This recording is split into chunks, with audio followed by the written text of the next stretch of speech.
성도 여러분, 오늘 말씀 제목은 그릿 시냇가가 마를 때라는 제목입니다. 여러분 혹시 그릿 시냇가를 아시나요? 그릿 시냇가는 엘리야가 아합 왕을 피해서 도망갔던 시냇가입니다. 그 시내가 말라버릴 때 저희는 어떻게 할까? 오늘 같이 말씀을 보도록 하겠습니다. 열왕기상 17장 1절부터 8절, 7절인데 8절까지 보도록 하겠습니다. 열왕기상 17장 1절부터 8절 말씀입니다. 제가 받들어 읽도록 하겠습니다. 길르앗에 우거하는 자 중에 디셉 사람 엘리야가 아합에게 말하되 내가 섬기는 이스라엘 하나님 여호와께서 살아계심을 두고 맹세하노니 내 말이 없으면 수년 동안 비도 이슬도 있지 아니하리라 하니라. 여호와의 말씀이 엘리야에게 임하여 이르시되 너는 여기서 떠나 동쪽으로 가서 요단 앞 그릿 시냇가에 숨고 그 시냇물을 마시라. 내가 까마귀들에게 명령하여 거기서 너를 먹이게 하리라. 그가 여호와의 말씀과 같이 하여 곧 가서 요단 앞 그릿 시냇가에 머물매 까마귀들이 아침에도 떡과 고기를 저녁에도 떡과 고기를 가져왔고 그가 시냇물을 마셨으나 땅에 비가 내리지 아니하므로 얼마 후에 그 시내가 마르니라. 여호와의 말씀이 엘리야에게 임하여 이르시되 아멘. 같이 기도하겠습니다. 살아계신 하나님, 엘리야에게서 영광을 취하시고 우리에게도 영광을 취하시는 똑같은 하나님이시여, 하나님 아버지께, 우리의 아버지 되는 하나님께 주님의 백성이 나오나니 오늘 말씀하여 주시고 살아계신 하나님의 음성을 듣게 하여 주시옵소서. 그리하여 이 세상을 살면서 저희도 승리하게 하여 주시옵시고 하나님께 영광을 돌리는 백성들 다 되게 축복하여 주시옵소서. 예수 그리스도를 받들어 기도드리옵나이다. 아멘. 여러분, 한국에서는 11월이 되면은 대입을 보죠. 그래서 그때가 되면은 이 세상 사람들도 절에 가고 막 그렇게 기도를 열심히 합니다. 교회에서도 예외 없이 기도를 열심히 합니다. 특히 교회에서도 기도 시간을 따로 만들어서 다 와가지고 기도를 하죠. 제가 전에 있었던 교회에서 어느 목사님이 제게 오셔서 이런 말씀을 해주셨어요. 어느 어머님이 그렇게 고3 학생을 둔 어머님이 그렇게 기도를 했다고 합니다. 그런데 그 어머님이 이제 12월이 되고 1월이 됐는데 교회를 안 보이는 거예요. 안 나오시는 겁니다. 그래서 그 목사님이 그 집사님을 찾아갔습니다. 그래서 어떻게 되셨는지 궁금해서 그 어머님이 하신 말씀이 그렇게 얘기하세요. 자기의 자녀가 그렇게 기도를 했는데 떨어졌다는 겁니다. 뭐 인류가 아니라 그냥 자기 어머니로서 아주 소박한 기도를 했는데 그게 안 됐다고 하는 거예요. 그렇게 열심히 했는데. 그러면서 그 기도가 무슨 소용이 있냐, 그렇게 반문을 하더랍니다. 그러면서 그분이 하는 말이 새벽 기도를 봐라. 새벽에 나와서 기도하는 분들, 밤에 나와서 기도하는 분들 똑같은 사람들이다. 그분이 10년, 20년 그렇게 기도하는데 그들의 인생이 달라졌느냐?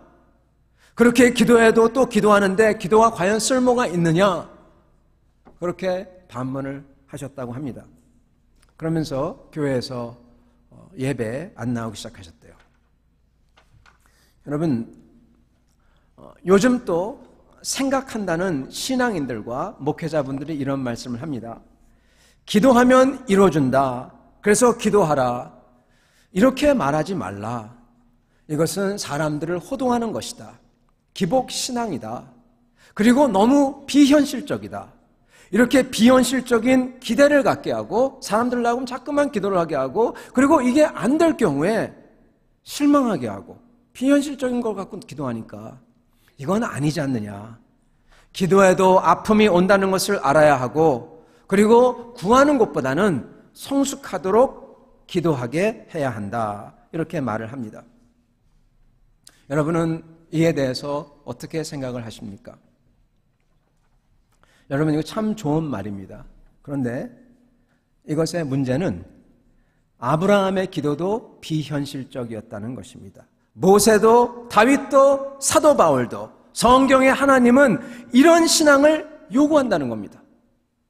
그리고 성경에 나오는 주님의 사람들의 특징은 그들의 기도 응답이 자기가 원하는 대로 안 되더라도, 아니 심지어 응답이 오히려 자기를 어렵게 하더라도 절대로 주님께 실망치 않고 오히려 주님을 더 찾는다는 겁니다. 비현실적인데, 그리고 주님께서는 그 비현실적인 기도를 통해서 영광을 취한다는 것입니다. 오늘 엘리야 사건에 바로 이 모습이 나옵니다. 여러분, 이 말씀에 현대 시대 정신에 젖은 사람들이 고민하는 상황이 오늘 그대로 나옵니다. 오늘 말씀을 통해서 하나님을 어떻게 따라야 할지, 어떻게 하면 승리할지 깨닫기를 바랍니다. 여러분, 이 말씀에 보면은 아합 왕이 나와요. 이스라엘에는 아합 왕과 그의 아내인 이세벨이 있었습니다. 이 아주 유명한 사람이죠. 이세벨은 그 악녀의 아주 대표적인 사람입니다. 그래서 영어에서 제스벨 그러면은 그냥 그 말 한마디가 그냥 악녀입니다. 그렇게 유명한 사람입니다. 아합 왕. 이 사람들은 정말 이스라엘 역사에 길이 남죠. 바알신을 숭배하고 하나님의 선지자들을 다 잡아서 죽여버리고 이런 사람들이 없었어요. 이스라엘 전체를 타락하게 하고 길로 들어서게 해버립니다. 이를 선지자 엘리야가 맞서죠. 그래서 그 유명한 바알의 제사장들과 엘리야가 한판 붙는 그러한 유명한 모습도 바로 여기서 나옵니다. 엘리야는 이 아합 왕에게 경고를 합니다. 이러면 안 된다고. 그리고 하나님의 말씀을 전합니다. 그래도 말을 듣지 않아요. 계속 말해도, 하나님의 말씀을 전해도. 그래서 이제는 정말 결정적인 카드를 꺼냅니다. 다름이 아니라 비를 내리지 않겠다는 것을 선포합니다. 그래서 온 이스라엘에 비가 내리지 않아요. 여러분, 열왕기상에는 18장에는 오랜 기간이라고 나오는데 야고보서에 보면은 비가 3년 6개월 동안 내리지 않았다 이렇게 얘기합니다. 비가 3년 6개월 동안 내리지 않았다. 이 말은 무슨 얘기냐? 간단히 얘기하면요, 여러분, 보릿고개가 3년 6개월 동안 갔다는 거예요. 보릿고개가 3년 6개월. 이거는 아주 끔찍한 것입니다. 그 가운데서 하나님은 그의 종을 사랑하사, 엘리야를 사랑하사 요단강의 상류인 그릿 시냇가로 가라고 하시고 거기에 엘리야에게 숨게 하시고 엘리야에게 빵과 고기를 아침 저녁으로 까마귀로 하여금 갖다 줍니다. 그래서 시냇가에서 물을 마시게 하면서 살게 하시죠. 그런데 그런 엘리야에게 오늘 놀라운 말이 나옵니다. 7절, 얼마 후에 그릿 시내가 마르니라. 성도 여러분, 주님께서 가라고 그랬어요. 그래서 왔어요.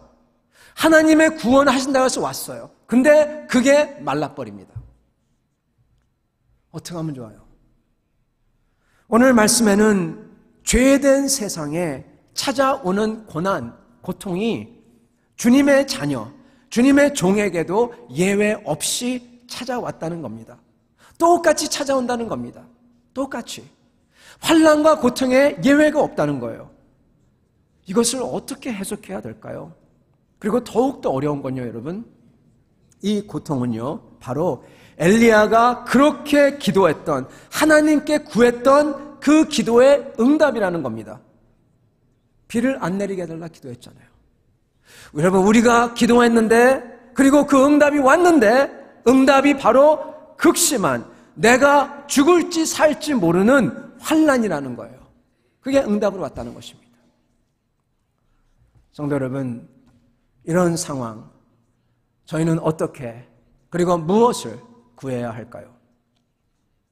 여러분, 여기서 우리가 먼저 분명히 알아야 하는 게 있습니다.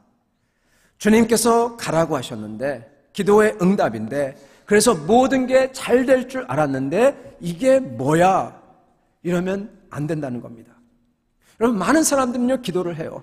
어떤 사람들은 반신반의하면서 이게 진짜 될까? 어떤 사람들은 자기 생각에는 믿는다고 하면서 막 안 믿겨지지만 막 믿는다면서 기도를 합니다. 그래서 기도하던 끝에 드디어 응답이 이루어져요. 근데 그 응답이 처음에는 너무나 좋았는데, 와, 하나님의 응답이다 막 그랬는데 시간이 지나니까 오히려 그것 때문에 더 부담이 되고 더 어려워지는 것 같아요.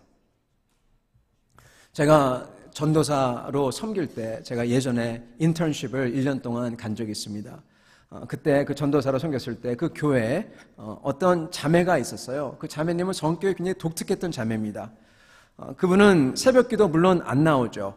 그래서 새벽기도 때 저와 목사님과 몇 분이 와서 기도하는데, 근데 어느 날 그분이 갑자기 새벽기도에 나오는 거예요.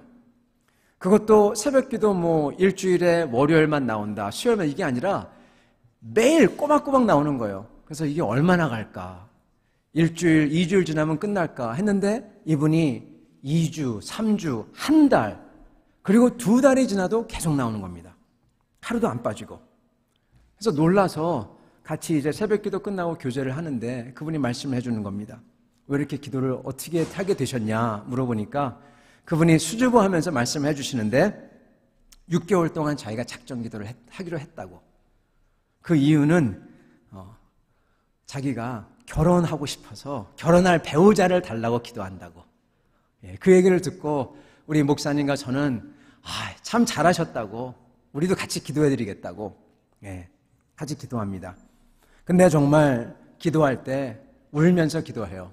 그리고 제일 늦게 다른 사람 다 가고 목사님만 저만 남았는데 그런데도 불구하고 계속 그걸 기도하는 겁니다. 배우자를 위해서.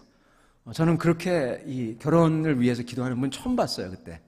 그래서 그걸 보면서 근데 이게 될까? 왜냐하면 그 자매님의 성격이 정말 독특했거든요. 이게 될까? 성격을 안 고쳤는데 어떻게 시집을 가노? 죄송합니다.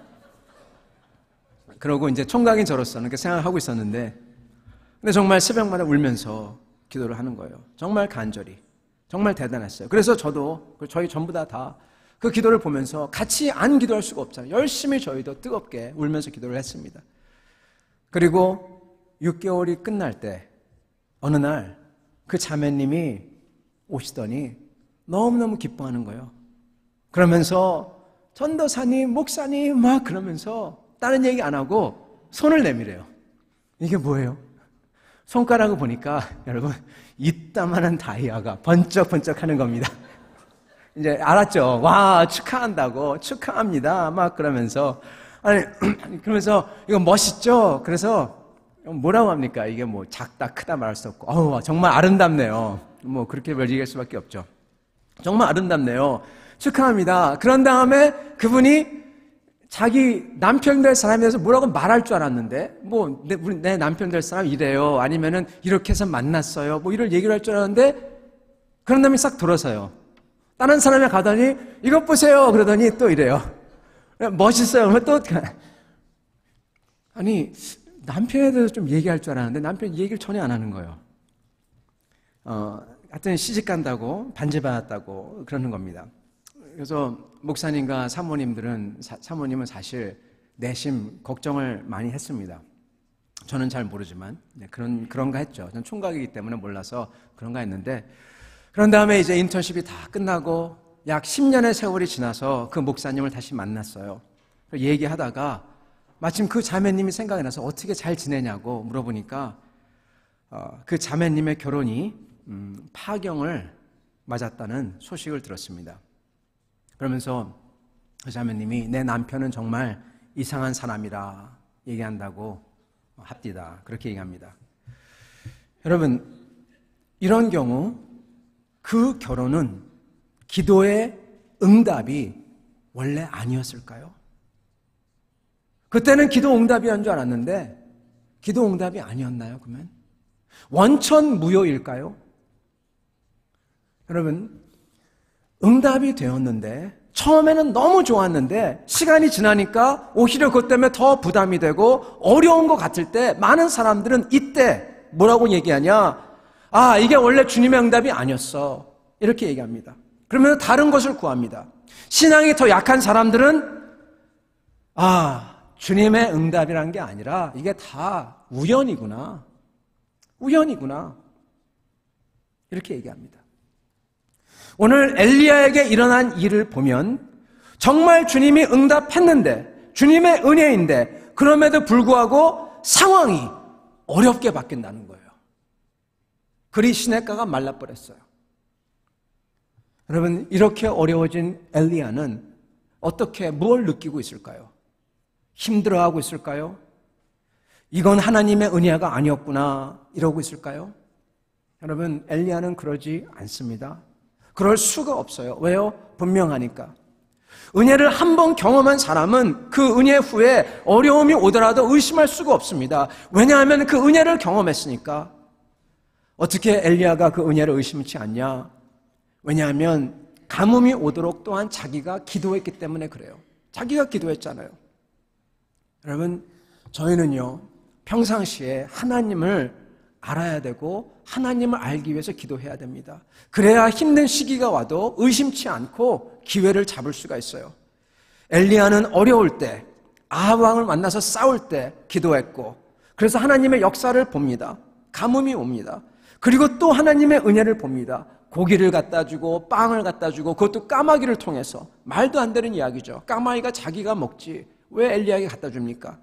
근데 아침 저녁으로 꼬박꼬박 물어와 주고, 이런 사람에게는 심지어 그릿 시냇가가 마르더라도 주님을 의심할 수가 없어요.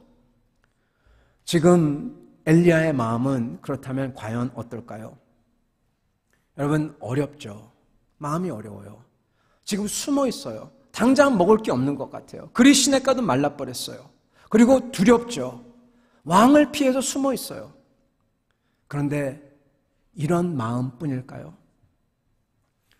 여러분, 어려움은요, 그리고 행복은요, 전부 다 상황보다도, 상황도 물론 중요하지만 그것을 어떻게 보고 어떻게 해석하고 어떻게 느끼느냐, 그리고 더욱더 중요한 것은 그 어려운 상황을 뚫고 그 뒤에 있는, 앞에 있는 것을 어떻게 보느냐, 거기에 달려 있습니다. 소망이 있는 사람은 상황이 어려워도 그것을 뚫고 그 뒤에 있는 소망을 보는 사람은, 여러분, 어렵고 행복하고 슬프고 그러지 않아요. 그러나 그것밖에 못 보는 사람은 불행합니다. 엘리야는 어렵고 두려움도 있지만 그 두려움 가운데서도 말할 수 없는 기쁨이랄까요? 평안이랄까요? 소망이나 기대감이랄까요? 이게 있다는 겁니다. 엘리야는 그의 기도가 분명히 들어졌고, 그 가뭄 가운데서도 하나님께서 그를 위해서 예비하심을 받고 만져받고 먹었고 들었기 때문에 그 속에는, 여러분, 기대감이 있는 거예요. 성도 여러분, 저희가 정말 살아계신 하나님과 동행할 때 저희에겐요, 이 기쁨, 바로 이것, 말할 수 없는 세상의 주인과 내 아버지 되는 하나님이 나를 인도하고 있다, 이 평안, 이 기대감, 이 은혜, 이게 있습니다. 그래서 그 사람 속에는 언제나 감사함이 있어요. 기쁨이 있어요. 어떤 상황에도 그렇기 때문에 감사드릴 수가 있는 거죠. 그리고 기대감이 있습니다. 기대감, 네, 이게 끝이 아니야. 이게 끝이 아니야. 주님이 분명히 하실 거야. 기대감이 있는 것입니다. 성도 여러분, 이건요, 우리가 크리스찬이라서 생기는 게 절대로 아닙니다. 이건 기도해서 하나님을 만나야지 생기는 겁니다. 기도해서 하나님을 만날 때 이것을 저희가 가질 수 있고, 하나님을 만났을 때 이것을 알 수 있고 느끼고 경험하는 겁니다. 그러면은 그 후에 어려움이 찾아오더라도, 심지어 주님이 예비하신 그릿 시냇가가 마른다고 하더라도 그 주님을 믿고 더 기대할 수가 있는 것이에요. 성도 여러분, 여기서 우리가 또 하나 알아야 될 게 있습니다. 기도했는데 과연 주님께서 은혜로 응답하실까? 어려움을 피할 수 있을까? 그러한 질문입니다. 그리고 그와 같이 가는 이슈, 과연 우리는 무엇을 구해야 되고 어떻게 구해야 될까? 이겁니다. 여러분, 엘리야에게도, 기도하는 엘리야에게도 고통이 찾아온 것은 사실입니다. 엘리야는 절대로 주님께, 주님, 나만 빼고 가뭄을 허락하세요, 그렇게 기도하지 않았습니다. 고통에서 나만 빼주세요. 여러분, 이거 안 된다는 겁니다. 우리는 우리의 기도 제목이 있습니다. 대부분 우리의 기도 제목은 주여 그릿 시냇가가 마르지 않게 하여 주옵소서. 이게 우리의 기도 제목이죠. 대부분 경우에. 우리 자녀를 붙게 하여 주시옵소서. 다른 사람은 모르지만, 다른 사람은 어려움을 당하더라도 저는 피하게 해주세요. 이런 기도 제목들입니다. 여러분, 그런데 그 그리 시냇가가 어떤 때는 마른다는 겁니다. 여러분, 그렇다면 우리는 어떻게 구해야 될까요? 뭘 구해야 될까요? 어떤 분은 이렇게 말씀하십니다. 그렇기 때문에 우리의 기도 제목은 바뀌어야 합니다. 고통 무풍지대를 달라는 게 아니라 내게 시련의 아픔이 좌절이 찾아올 때 더 깊어지고 더 성숙한 신령한 사람으로 태어나게 해주옵소서 하는 기도가 필요한 것입니다. 그렇게 말씀하십니다. 얼마 전에 어느 크리스찬이 제가 이렇게 말했어요. 기도하면 돌파구를 주고 노력하면 성공할 수 있다. 이런 이야기는 더 이상 하면 안 된다. 이건 신앙인을 호도하는 것이다. 이거는 기복신앙이다. 기도하면 복받는다. 이런 거는 기복신앙이다. 이것은 그릇된 신앙의 잔재다. 오히려 이제는 기도에도 어려움이 찾아오는 것을 깨닫고 그 어려움에서 성숙을 구하는 그러한 신앙을 갖도록 기도해야 된다. 이렇게 말씀하십니다. 여러분, 이 말처럼 그리고 현대 많은 크리스찬들이 생각하는 것처럼 이 말씀이 현재 세상과 시대 정신을 비판하는 깨어있는 생각일까요? 지금 제가 여러분께 나눈 말은 크리스찬 사이에서 큰 호응을 얻고 있습니다. 왜 그럴까요? 왜냐하면요, 지금 상황과 맞아떨어지거든요. 왜냐하면 지금 노력해도 안 되는 시대가 온 것 같거든요. 여러분, 현재 사회에 대해서 제가 잠깐 언급하겠습니다. 시대 정신에 대해서. 여러분, 지금 세계 경제, 그리고 특히 인구 감소가 시작된 한국 경제, 이게 어려울 거라고 많은 사람들이 얘기합니다. 많은 한국 사람들은 이제는 노력하면 성공한다.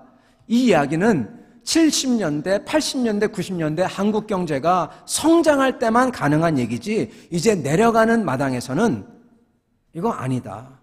굳어진 기득권층과 이미 하향세로 돌아간 경제에서는 노력해도 성공은 불가능하다. 그렇게 이야기를 합니다. 그렇기 때문에 그렇게 노력하면 성공한다. 그러면서 노력해라. 이렇게 얘기하는 사람들은 사람들을 호도하는 것이다. 이렇게 이야기합니다. 여러분, 굉장히 합리적입니다. 왜냐하면 여기서 얘기한 것처럼 한국 경제가 돌아섰거든요. 그리고 또 인구도 감소하고 있습니다. 이런 세상의 생각은 조금 전에 기도하면 돌파구가 생긴다. 이거와 맥을 같이 합니다. 이제는 성실하고 노력해도 안 되고, 이제는 기도해도 어려움이 찾아오고, 그러니까 이제는 돌파구나 이걸 찾지 말고 성숙을 구하라. 어려움에서 만족을 찾아라. 즉, 이 둘은 같은 시대 정신이라는 것입니다. 같은 시대 정신이에요. 야합하는 것입니다. 여러분, 크리스찬에게 이렇게 소위 깨어있는 것 같은 말에 문제가 있어요. 바로 하나님께서는, 적어도 성경의 하나님께서는 항상 어려움 가운데서 비합리적이고 불가능한 것 같은 것으로서 그분의 사람들을 부르신다는 겁니다. 아브라함은 그 아내가 아이를 가질 수 없는 나이에 오셔서 약속을 주십니다. 믿느냐? 그것도 세상에 모래알 만큼이나 주시겠다고. 모세는 광야에서 양치기로 있을 때 그것도 80세에 민족을 구하라고 부르십니다. 다윗은 당연히 거꾸로 들을 수 없는 골리앗, 모든 사람이, 나라 전체가 다 두려워하는 사람이 그 사람을 거꾸로 들이라고 부르심을 받습니다. 성도 여러분, 한마디로 얘기하자면 하나님의 부르심은 항상 안 될 것 같은 가운데서 부르시는 비합리적이고 세상과는 다른 목소리라는 것입니다. 시대 정신과 달라요. 그 안 될 것 가운데서 전능하신 주님을 믿는 사람이, 그래서 그에게 순종할 때 그가 승리하며 그가 하나님께 영광을 돌린다는 겁니다. 그게 성경에 나오는 이야기들이에요. 증거들입니다. 하나님 사람들의 공통 분모인 것입니다. 성도 여러분, 저희는 시대 정신 따라가면 안 돼요. 저희는 어떻게 구해야 될까요? 고통과 고난이 하나님의 역사로 오는데 그 가운데서 성숙하게 해주세요. 이렇게 구해야 할까요? 여러분, 이건요, 너무 빠른 포기입니다. 성경 인물 어느 누구도 먼저 이렇게 구하지 않았습니다. 여러분, 성숙은요, 주님이 해주는 거예요. 주님의 몫입니다. 우리의 몫은 어려운 가운데서 포기하지 않고 최선을 다해서 구하고 순종하고 노력하는 겁니다. 그게 우리의 몫이에요. 그게 되든 안 되든 건 하나님이 알아서 할 거고 그 순종과 성숙은 하나님이 알아서 하시는 겁니다. 왜 우리가 하나님 걸 갖다가 자꾸만 하려고 그래요? 우리의 몫은 구하고 순종하고 노력하려고 발버둥 치는 것입니다. 성도 여러분, 우리는 하나님의 뜻을 잘 모릅니다. 그리고 안 되고 어려운 가운데 성숙을 가져오려는 주님의 법칙은 분명히 있긴 있습니다. 어려운 걸 통해서 우리를 성숙하게 만들어주신 게 사실이란 말입니다. 그러나 우리의 몫은 무조건 먼저 구하는 겁니다. 성숙의 탈을 쓴 주님을 구하지 않는 모습은 불신앙의 모습이에요. 여러분 기억나십니까? 히스기야가 바벨론의 사신이 왔을 때 그걸 다 보여줬을 때 선지자가 와서 심판을 말씀합니다. 그때 히스기야가 회개하고 잘못했습니다. 그래야 되는데 회개치 아니하고 거기서 주님의 뜻대로 하시옵소서 그래버립니다. 여러분 이것은 신앙을 가장한 믿음을 가장한 불신앙이에요. 주님을 찾지 않고 회개치 않는 것은 바로 불신앙입니다. 포장한 것이죠. 여러분 우리에게는 또 다른 하나님의 법칙이 있다는 걸 알아야 돼요. 또 다른 어떻게 보면 히스기야의 법칙입니다. 안 될 것 같을 때 주님께 나아가 간절히 구할 때 주님께서 그에게 목숨을 허락하시고 그리고 이미 망할 것 같은데 니느웨 백성이 주님 앞에 나가 죄를 뒤집어 쓰고 회개할 때 살려주시고 여러분 주님을 믿을 때 저희는 구합니다. 주님을 믿고 구하지 않는 것은 합리화한 불신앙입니다. 주님은 우리가 이렇게 적극적으로 살길 원하세요. 적극적으로 구하면 살기를 원하십니다. 우리가 은혜를 받기를 원하십니다. 생명을 주시길 원하세요. 우리의 아버지시기 때문에. 그래서 우리 하나님은 그걸 통해서 영광을 취하길 원하시는 것입니다. 우리 주님인 예수님도 우리에게 분명히 말씀하십니다. 그것도 3번이나 다른 말로써 구하라, 찾으라, 두들기라 말씀하세요. 저희는 처음부터 기도 안 하고 포기하고 그냥 될 대로 되겠지. 이건 하나님을 믿는 자로서 절대로 할 일이 아닌 것입니다. 왜요? 성경에 믿음이 있는 자 어느 누구도 이러지 않았기 때문입니다. 합리적으로 안 될 것 같은 사람들이 적극적으로 기도합니다. 아브라함이 기도합니다. 모세, 여호수아, 사사들과 다윗과 히스기야와 다니엘과 요나의 니느웨와 우리 주 예수님과 베드로와 심지어 사도 바울. 여러분 사도 바울이 전한 예수님이요 십자가에 처형된 죄인입니다. 이것을 땅끝까지 전하겠다고 하는 사람이 한마디로 우스운 거예요. 말도 안 되는 겁니다. 그런데 사도 바울은 그것을 붙잡고 자기가 죽던 살던 상관없이 합니다. 저희의 몫이에요. 나머지는 하나님이 알아서 해주시는 것입니다. 다니엘의 친구들, 이분들 대단합니다. 한번 들어보세요. 다니엘서 3장 17절과 18절입니다.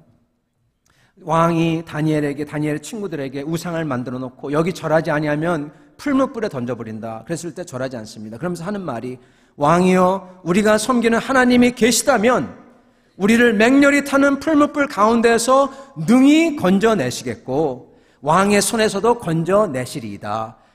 그렇게 하지 아니하시더라도 왕이여 우리가 왕의 신들을 섬기지도 아니하고 왕이 세우신 금신상에게 절하지도 아니할 줄을 아옵소서. 여러분 이분들이 하는 말은 자기들이 구한다는 겁니다. 하나님께 열심히 구하겠다는 겁니다. 그러나 주님이 안 들어줄 수도 있다는 겁니다. 그것도 사실로 인지해요. 그러나 그거에 상관없이 자기들은 주님께 구하고 주님께 순종하겠다는 것입니다. 여러분, 이게 정답이에요. 성도 여러분, 주님께서 저희를 불러가도 괜찮아요. 왜요? 더 좋은 곳이 있으니까. 하나 더 좋은 곳에 영원히 있게끔 불러가려고 하실 때도 있습니다. 그러나 주님께서는 이 다니엘의 세 친구들을 쓰시려고 놔두십니다. 여러분, 저희는요, 죽는 게 중요한 게 아닙니다. 죽는 거 무서워하면 안 됩니다. 그러면 아무것도 못합니다. 어차피 저희는 한 번 죽습니다. 중요한 것은 주님과 함께 있느냐, 지금 함께 있고 영원히 함께 있느냐, 이게 중요한 거예요. 어차피. 여러분, 그래서 저희는 기도해야 되는 겁니다. 주님께 나아가 기도해야 되는 거예요. 사람들은 이렇게 적극적이고 긍정적인 기도관이 없으니까, 그런 하나님이 눈에 안 보이니까, 믿음이 없으니까 다 아는 척하고 고상한 척하지만 정작 주님을 움직이는 기도를 안 하는 겁니다. 안 하는 거예요. 왜요? 그런 믿음이 없거든요. 성숙은 고통이 오는데 내가 성숙하게 해달라고 그렇게 했다고 성숙해지는 게 아닙니다. 그 가운데서 어떻게든 하나님을 붙잡으려고 하는 노력 가운데 성숙이 이루어지는 겁니다. 기도해서 되면 되는 대로 찬양을 드리고 헌신하고 주님을 붙잡고, 기도해서 안 되면 안 되는 대로 하나님을 찾고 더 붙잡고 기다리고, 이러면서 성숙해지는 거지, 성숙하게 해주세요, 그렇게 기도한다고 성숙해지는 거 아니라는 겁니다. 성도 여러분, 저희는 그리 시냇가가 말라가는 것을 경험하면서도 주님을 믿기에, 주님을 알기에 감사할 수 있고 평강을 가질 수가 있고 기대할 수가 있어요. 그리고 더 찾을 수가 있습니다. 그런 사람에게 주님이 무엇을 하시냐? 8절을 보시기 바랍니다. 8절에 이렇게 나옵니다. 여호와의 말씀이 엘리야에게 임하여 이르시되, 7절 땅에 비가 내리지 아니하므로 얼마 후에 그 시내가 마르니라. 8절 여호와의 말씀이 엘리야에게 임하여 이르시되. 여러분, 그렇게 찾는 엘리야에게 뭐가 임합니까? 주님의 말씀이. 여러분, 주님의 말씀을 들어요. 주님의 말씀을 듣는다는 건 무슨 얘기냐? 엘리야가 주님을 계속 찾았다는 겁니다. 그러니까 들리죠. 엘리야가 그 어려운 가운데서 계속 기도했다는 겁니다. 그러니까 들리는 겁니다. 기도했기에 또 말씀을 듣는 거예요. 우리 주님은 말씀하시고 그 말씀이 엘리야를 살립니다. 사르밧 과부집으로 보내세요. 성도 여러분, 하나님은 저희를 한 발자국씩 인도하세요. 우리에게 일용할 양식을 주옵소서, 그대로 하십니다. 성도 여러분, 오늘 이 말씀을 붙잡고 저희가 승리할 수 있기를 바랍니다. 저희가 승리할 수 있는 유일한 방법은 주님을 붙잡는 것이요, 되거나 안 되거나 더욱 붙잡는 것입니다. 될 때 감사하고 찬양하며 주님께 헌신하고, 안 될 때 주님께 더욱더 기다리며 간구하며 주님의 역사를 기다리는 것입니다. 그런 사람에게 이 엘리야의 은혜가 임할 줄 믿습니다. 이러한 은혜 모두 받으시는 여러분과 저, 우리 밴쿠버 빌라델피아 교회 되시기를 축원합니다. 같이 기도하겠습니다.